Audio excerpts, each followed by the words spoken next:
because anytime we had a hire that came in that for whatever reason just wasn't the right hire, there were really only two things that went wrong, generally speaking. And I would argue that both of them came down to the person that hired them, which was almost always me. And the first one was we hired the wrong person, just point blank.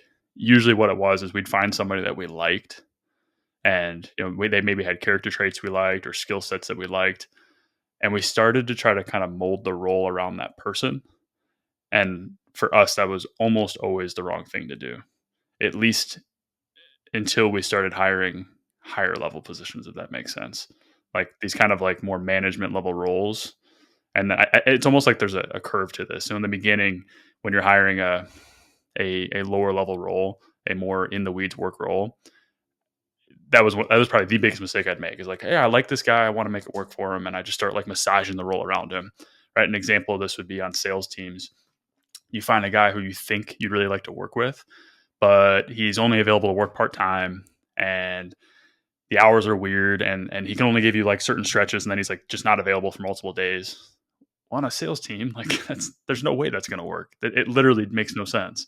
Right. But I think every business owner probably makes that mistake where they're like, I really like this guy, I want him on the team, I'm just going to make it work, but it doesn't. So that's the first one, is hiring these people that great people, not great fits.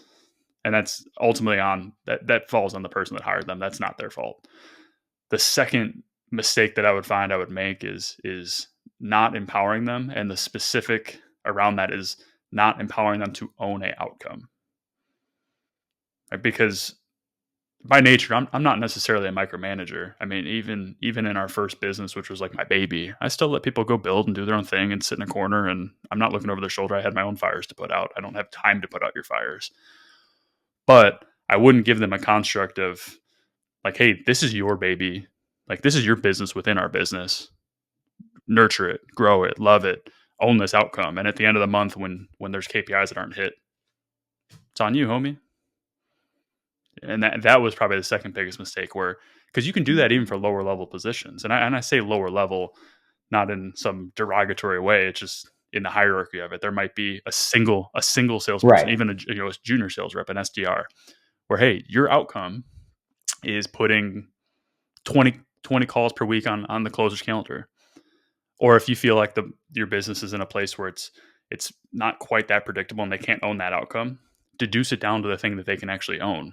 Right? They might not be able to own how many people say yes to the next call, but they can own how many outbound calls they make or how many outbound emails they send. Right? What can they own? And then let them own that.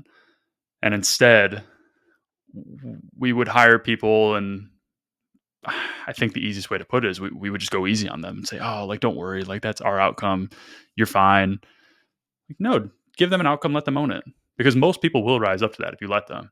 And truthfully, if they don't, great, that's an awesome filter for get the hell out of here with love.